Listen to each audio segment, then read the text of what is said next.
আচমকাই সোনার দামে আগুন।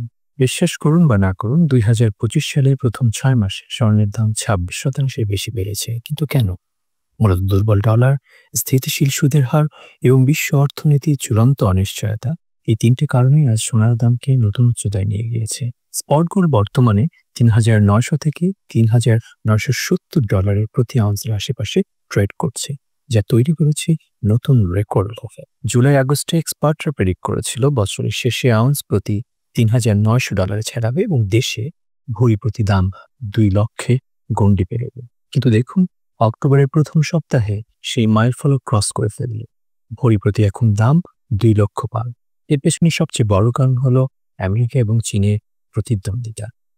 এই জটিল ভূ রাজনৈতিক চাপ, সঙ্গে সুদের হার না বাড়ার সুবিধা, সব মিলিয়ে বিনিয়োগকারীরা এখন গোল্ডকে বিনিয়োগের সেফ হ্যাভেন বা নির্ভরযোগ্য মাধ্যম হিসেবে দেখছে। তাহলে আজ গোল্ড কেন এমন রূপ নিচ্ছে? কারণ বিভিন্ন সেন্ট্রাল ব্যাংক, বিশেষ করে চীন, নিরবিচ্ছিন্নভাবে সোনা কিনছে। ডলারের দুর্বলতা বৈদেশিক বিনিয়োগকারীদের গোল্ড কিনতে উৎসাহ দিচ্ছে, এবং চীন, ইসরায়েল, ইরান, রাশিয়া, ইউক্রেন উত্তেজনা, গ্লোবাল ট্রেড টেনশন সবাইকে ইকুইটি থেকে সোনার দিকে ঝুঁকতে বাধ্য করছে। তাই এক্সপার্টদের অভিমত, গোল্ড প্রাইস ঊর্ধ্বমুখী থাকবে। তাই প্রশ্ন, ব্যাংকে টাকা ডিপোজিট করবেন না গোল্ডে বিনিয়োগ করবেন? সিদ্ধান্ত আপনার।